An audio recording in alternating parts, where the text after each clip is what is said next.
Hello and welcome everybody to episode 6 of this amazing podcast that is known as Sofa Broker. We feel like we've been doing this for a while now. It's getting good fun. It is, yeah. It's having fun. Hello, Daniel. How are you? Hi, Solly. Hi. I'm fine. When was the last time I called you Daniel? Yeah, I know. Weird. You're not my mum. Maybe it's because you've just spent the last couple of days in Manchester. Mad for it. Chasing around Manchester. Yeah. But for very good reason. We started dealing with Manchester a little while ago, and you started to now make it happen. What have you been doing? And what did you do? You got on the train. Yep. Fast track. You're in Manchester. Yep. Third or fourth time you've ever been there, probably. Talk about a north-south divide and not the one that you're thinking of right now. What are you talking about? So when I walked to my local train station and got on the tube here in what was sunny London, it was a little bit balmy and sweaty and hot. Get off the train 2.5 hours later, freezing cold and raining. It was like being in a Joy Division video or whatever. What were they called? It was Joy. No, it wasn't Joy Division. Yeah, Joy Division. Of course, Factory Records. It was proper Manchester. Anyway, as you know, one of my favourite places in the world. I love it. And he's mad for it. It has been a slow burn. And I think a lot of that's to do with the fact that Manchester itself, it's always been quite a sleepy market. Great town. Yeah. But actually all the flats are rented out mainly to foreign students, massive, student population. And young Mancunians typically, as soon as they make a bit of money, they get out and they go into the suburbs. But that's changing, isn't it? That's changing. And is that change? In what way is that changing? So why are we retaining people now in the city of Manchester?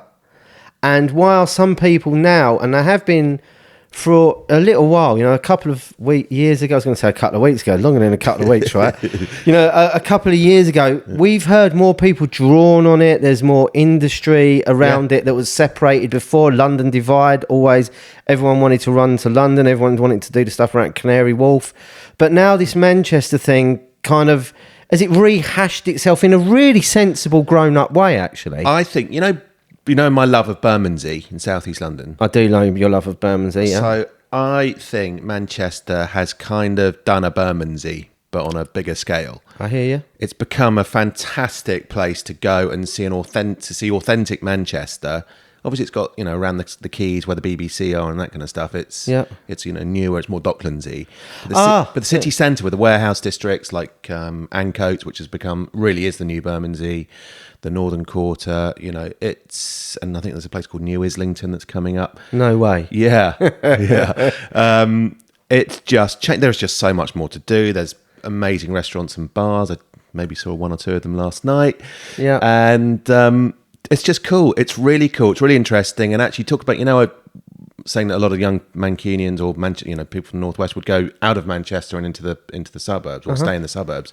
You look at someone like Spencer, who we've known up there for, So Spencer's one of our guys for us that's working up there. Well, Spence is a really good example, actually. Yeah. So when we first met him, when he was, 21, 22? yeah, with the other guy. And they came down and saw us, which was amazing of them. Do you remember? And, Spencer was living, I remember having a chat with him. I was like, why don't you live in the middle of Manchester? It's amazing. You're 21. There's so much to do. It's cool. It's cheap. And, it's a good laugh. He's like, no, I just want to be in the suburbs. It's nice, it's clean and whatever. And I was like, what? No London would ever think that. Anyway, and I was, we laugh about it, Spence and I.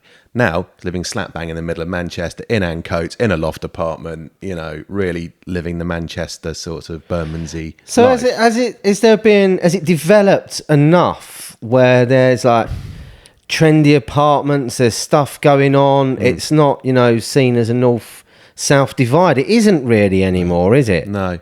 It's, it's just, it's a lifestyle city in many ways. And of course it has got a massive student population and a lot of them are foreign students. And as we know, foreign students come with money. Yeah. And some of these, these students around, Spencer actually looks after quite a few of those sort of things and does short-term rentals and Airbnb stuff. On the side, and some of these sort of Japanese and Chinese students, they're paying more than professionals are paying to live in Manchester city centre. Wow. There's almost an economy. Developers are creating an economy around it. Absolutely. So if you were to look at Manchester, just to throw it out so everyone can roughly understand it, what's around it? Where's I hear things. So, there's Manchester United and Man City, right? Two big football clubs out there. I hate everything about football. We're just letting you know that there's these two clubs. But is there these areas that, because where did Ronaldo go when he wanted to play there? Yeah, I mean, the footballers tend to live out in Cheshire way, right. in what they call the Golden Triangle. So that's places like, you've heard of Alderley Edge, obviously. Yeah. Hale is sort of another area there. Altringham's is lovely, actually. Really, and that's nice a Golden Triangle. Yeah, obviously I'm not from up there, so I can't. There are lots of villages and sort of satellite towns that are the sort of the ones to be in. Yeah. And there's the sort of, obviously with the footballers, the overinflated sort of rentals they tend to do out there. We saw that with the Ronaldo thing. Yeah. Because we had a little piece of that action, didn't we? And then it didn't actually happen. And then got Housewives of Cheshire kind of stuff going on as well. So it's. So are you looking at it now, and have we been looking at it as an industry, because it's kind of like we have to be there. Nest seekers, we have to be in Manchester now. There's a demand. Yeah. People are demanding it. Yeah, well, look at it. Look, I was up there last night. So what? I go up there as often as I can, just to sort of really just to touch skin, see the guys and girls. And it hasn't been many, but it's just, you don't want people to feel disconnected. And, we're not a London-centric brand. No. We do go to places. And we are growing. We've always been interested in loads of towns and cities around. For today, I just want to concentrate, or we want to concentrate on Manchester, right? Because we are and the northwest, west, right? Okay, and the northwest, because we are seeing people, and this is kind of what you've been doing, Sol, but just so we can fill people in. We go everywhere, we expand the brand everywhere across the UK. And people are drawing us to Manchester. Yes. So you're getting like the induction evenings that you're doing. The last one up there was with, a handful of people. Now it's 10, 15. There are people out there that are getting interested, and that's and they want to be selling this kind of stock in their kind of way, using the skill set that we want to give them, right? So that's what's brought them to Manchester, brought you to Manchester, brought the conversation to Manchester. Yeah. You've cracked it, mate. I haven't cracked it, but what I have is I've edged the door open. I like that. Slow burn is really the only way you can describe how we've been in how Nest Seekers has really established itself. But also, you look at it wasn't ready for us, maybe because we were, we weren't going to go and open an office in a pretty village in Cheshire. That's just not our style. We're brokers. Exactly. And also, you've got to remember, estate agents up there, they're on, they're getting 5 to 10% of 0.75%. So hang on, the fee for selling a property in Manchester is 0.75. The developers have a different mentality, of course. So but hold on, just them, the normal salespeople. Are you okay? Yeah, it's 0.75%. Yeah, I'm fine as well. It can be 0.75%. You can get agents in the Golden Triangle are so desperate for stock that they will do 0.75 for 3, 4, 5 million pound mega mansions up there. Why? Football. I think it's because there's still a mentality of kissing the arse of clients. Wow. But also, we're sort of starting to see, there's some very, very good niche kind of agents up there. We're seeing a lot more what you'd say sort of entrepreneurial business people coming to us, and one or two youngsters who are coming because they've seen the show and they thought, I want a piece of that. Yeah. But what's really interesting about the last night, the get-together, 8 more people. Great, and that's just going to keep going and going and going, we hope. But where they came from. So I had a guy, Lee, who's very proactive. He was outdoor knocking today, looking at some amazing houses, great stuff, really using our marketing material. Oh, is this the guy that's knocking on the doors of mega mansions? Seriously, he sent me, it was great. I saw him last night and he was waiting, he's like, I'm waiting for my Advantage books. I can't wait to go out. I mean, really great convo. And he got them this morning, and he's personalised them. He's actually bothered to go onto the dashboard and a bit boring software stuff. Personalised it with his with his bio and a bit about himself, just to make it more relevant to him and the Northwest. And he's outdoor knocking today. But anyway, he was he's really more sort of North Wales and into sort of that sort of bit into the Wirral and whatever. But he came into Manchester because he's joining the dots, and he's going to be looking at Cheshire. He's going to be looking at North Wales and all that. There's a lot of money out that way. Some really fantastic holiday homes, great architecture, and really lots of modern stuff. So he's looking to join the dots in the whole. He sees himself as a northwest broker. Wow. So that takes away the sort of whole Manchester and it all just being about Manchester, because Manchester, there's just not enough apartments there that will come onto the private market. It's not like Manhattan or London where it's all lateral living. And the lateral stuff that is there is all been rented out. So he's thinking northwest. And then you've got Craig Buchan, who came all the way over the Pennines from Yorkshire to join the dots, to meet people. And he's thinking of himself as the North. Wow. So that's really interesting. And obviously we'll talk about, the Northeast, Lindsay's territory. Not territory, but you know what I mean.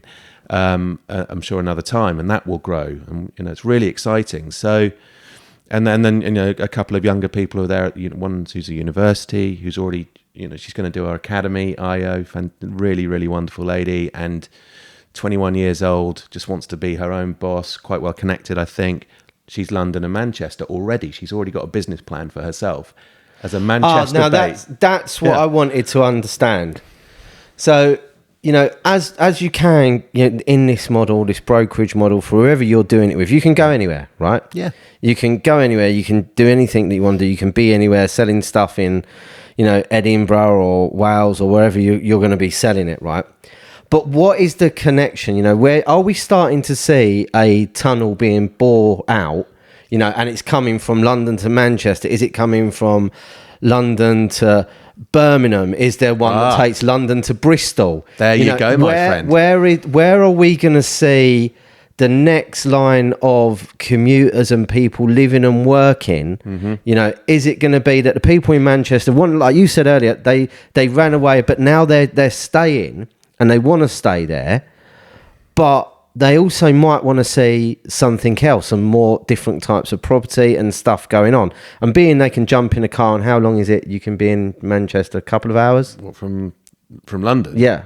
Well, good luck. No, it's 2 hours on a train. So it's 2 hours on a train. 4 in the car. So you can be selling property in London and in Manchester. And let's take that a little bit further. So Nathan Hilton, who's just joined us, who's based in Birmingham, and I believe is the very first Birmingham-based actual jobbing agent. We've got an agent in Birmingham. Nathan, wow, fantastic guy. Really looks the part. Totally gets the brand. Wants to leverage his sort of lettings experience and a little bit of estate agency experience into the nest seekers world of higher level. And he's he is basically thinking of himself as Birmingham, London, Birmingham, or Birmingham, Manchester, London.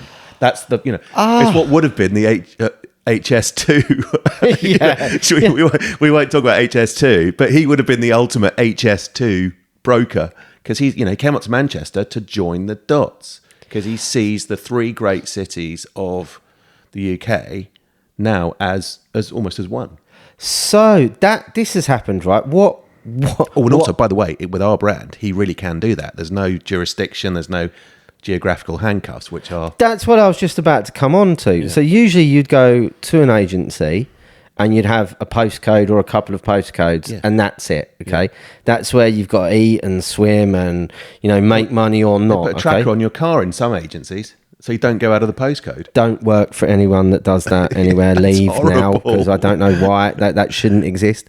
But all of a sudden there's these young guys and girls that see this opportunity to be able to cover vast amounts of land across the country, but are willing to, because they may be going to someone for a really good instruction, a really good listing, a really good fee is coming from where they're going to. Yeah. So they don't mind spending the time traveling because they know the money's there once they get it there. Yeah. But now also the money is filtering where it would have just been in London. It's now sloshing around, and people are now looking at estate agency, and the gap is no longer so narrow. In fact, it's coast to coast, if you want it to be, right? We are looking, I might have to trademark this, but we are looking at, brokering without boundaries right now. Yeah. So I had a chat with Maya, who did the academy ages ago, right? And has taken her time to join us because that's up to her. You know, it's not you start Monday. We're not an estate agency. Anyway, she's finally up and running and on the website, based in Manchester. Yeah. Her first listing, Buckinghamshire. That's just her, the first. No, but do you know what she said? You know what she said to me last night? My first thing was, right, co-broke it with someone that's nearer. And then we chatted and she said, you know what, I'd be really, I've got a car. I'll be more than happy to drive all the way to Buckinghamshire for a viewing on a £4 million property because who wouldn't? I want to be there. It's my client. And suddenly I'm thinking, you know what, you're right. If you really want it, how impressed is that client going to be if you're prepared to get in the car for 2-3 hours and drive to something that might make you 40, 50 grand? Well, if someone has let you sit in their front room and let you convince them that you need to sign up to me and let me sell this property, you're damn right that person also at that point wants to be the guy or girl doing the viewings and doing stuff on the back. And it's a testament, I think, to younger guys or girls as they come into this, that they don't see no barriers. Me and you, when we started off in it, there was barriers, right? It was, I remember when I started it right in the beginning on the Isle of Dogs, the Isle of Dogs ended at the top of the island. You weren't allowed to go past it. You couldn't go any further, but they're now seeing that they have friends that have maybe gone to uni in different locations. Maybe them friends have grown up and have kids and have, places to live that are scattered everywhere. We're hearing at the moment that younger people, are moving out now. They're branching out because they want to buy places that are further up. So they are now. Yep. We're hearing that Manchester isn't the end of the world and people do go there. We're seeing that. We know that Bristol, there was something happening with that. We know Birmingham, we've got one guy there now, come back in a year's time and there's going to be 70, 80 guys there. We know it's all there and we know it's all about to happen. And I think what's exciting is when people talk about real estate now, they're going to get into it. They can get into it full of excitement, because it can take them anywhere. They may just get, I've got one listing, in Cornwall. Yeah, because when the person was on holiday, they chatted to the people that's got a holiday home and then perhaps they want to think about selling it. They get on really well and they're like, we want you to sell our holiday home. It happens in the Hamptons, right? So why can't it happen here? So now that person would spend that time selling it and dealing it. So how do we, and has it even been worked out yet? How are the dots connected for people like that to come through when they have these properties? You said Buckinghamshire was one for Mia that was far away, and because she was based in Manchester or whatever.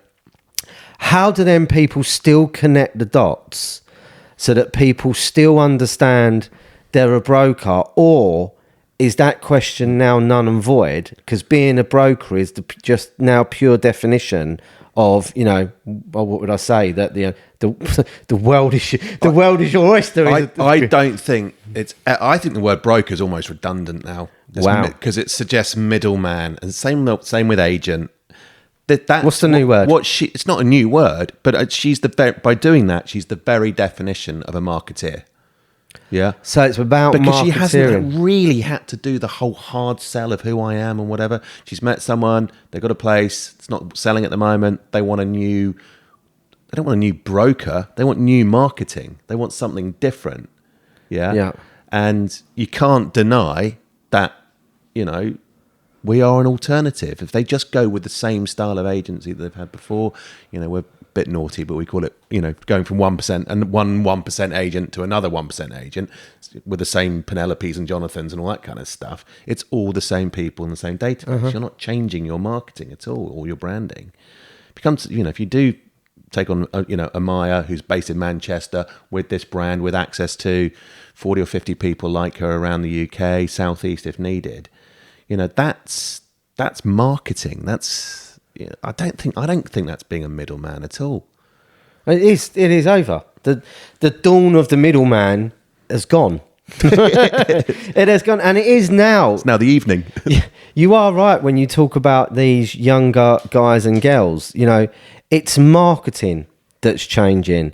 The way we're marketing. We've spoke on this before. We spoke about using Instagram marketing, using videos to do marketing. And using yourself to market. Yep. You know, being that person, using yourself by being the person that the seller really wants to deal with. You know, they really want to deal with that person. Being the person that, you know, is the person that's willing to get on a bus or a train or drive for an hour or 2 hours, 3 hours, maybe 4 hours, or maybe even overnight to get in and do that viewing because they're that committed. And I think it rubs off when you're seeing people, when you're seeing, you know, sellers, and they are talking with people that are willing to do whatever they can do in terms of make money, which is what they're going to do. They want to make money, and they want to make money, and the way they do that is by selling your property. They are solely committed to that one venture in this moment of time.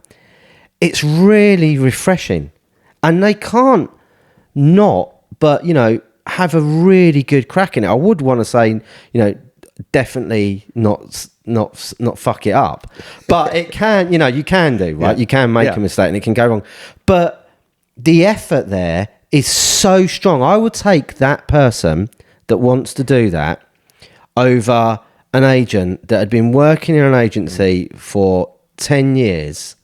I'd rather take that newbie that's so full of life, that is so full of energy, that is so full of the panache, and what's needed, and is truly driven, not for driven's sake, because a lot of people are. Yeah. A lot of people, oh, I'm driven, it's okay, I can do everything. I mean, genuinely, passionately, like that guy going from Wales and going out knocking on people's doors, you know, tonight. I mean, he's knocking on doors of people that have got massive house that are turning up with, you know, there's a butler probably knocking on the door, telling him to piss off. He's probably been attacked by some Dobermans today, for all I know. But it's that get up and go in the British psyche, in what's going on, has been reborn. Yeah. And it's nice. It's beyond nice. It's fucking excellent that we are seeing that back. Last night, I was around a table in Manchester in a really cool hotel called the Allen. Oh, someone has called a trendy hotel in Manchester. There is nothing wrong. Nothing wrong with Allens around there. Okay. It's a really weird. But do you want to know why? And by the way, I love this hotel, and I'd love to stay there the whole time whenever I'm up in Manchester, Mr. Allen. But you know, the owner's middle name is Allen, so he called the hotel. Well, hang on a minute, because I do know. So guess what mine will be called? This is a fact. This might be a Manchester type Northern Yorkshire thing, because the Bank of Dave was started by Dave. So you might have a Dave, you might have an Alan, you might have a Susie. You know what I mean? It could just be that, it might not be. I'm going to start an estate agency in Mayfair and call it Charles Estate. Yeah. Anyway, away from the whole Prince William vibe again. Yeah. No, well, what I had brought that back. You brought us back to Prince William. God damn it. Like, we didn't take. I was ignoring Prince William. I was staying out of it. I was saying, you don't look like Prince William. I was going up to people randomly.